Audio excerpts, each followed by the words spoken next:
In all of this, Mr. Speaker, the JCF is a very important institution. No one is denying that Jamaica's crime problem, but we demand accountability and public safety to go hand in hand. The JCF, while striving to serve and protect, must respect the rule of law. In order for us to begin to address crime seriously, citizens and the state need to work hand in hand.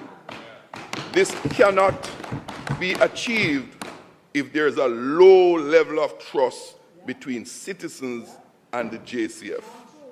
What we need is a fully competent, motivated, and resourced team.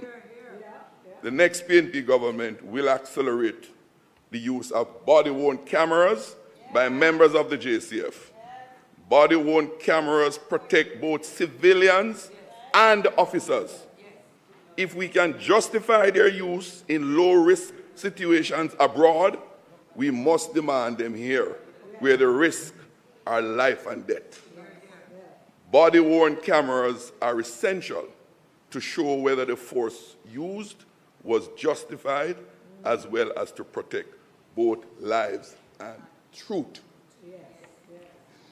The inconsistencies revealed through body-worn camera footage in countless instances underscore how vital these tools are, not only for ensuring accountability, but also for protecting the integrity of the justice system. Justice cannot be reduced to hollow rhetoric. It demands concrete, unwavering action. We assure, Mr. Speaker, every Jamaican that any practice of the police that seeks to undermine respect and all that we expect in a free and democratic society will not go unattended.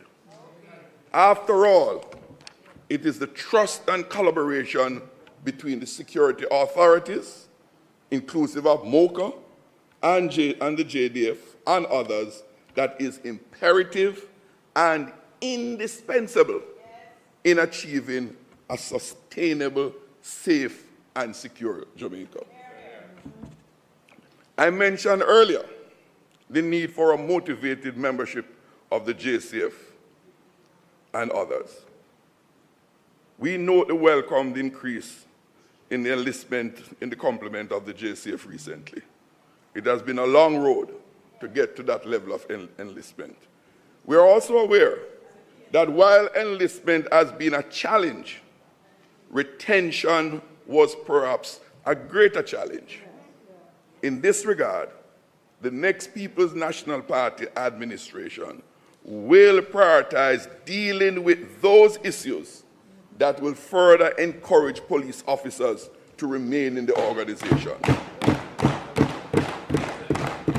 Mr. Speaker, growing up as a child, I recall very well how competitive it was to become a police officer. Being a profession of choice, we must endeavor to once again let being a police officer a career of choice. Mr. Speaker, it is for these reasons that I assure all rank and file members and officers of the JCF that the incoming government of the People's National Party will have your back in your chosen career of service to your country, our country. Jamaica needs the best that you can all offer to be a safe, secure, and harmonious country for all.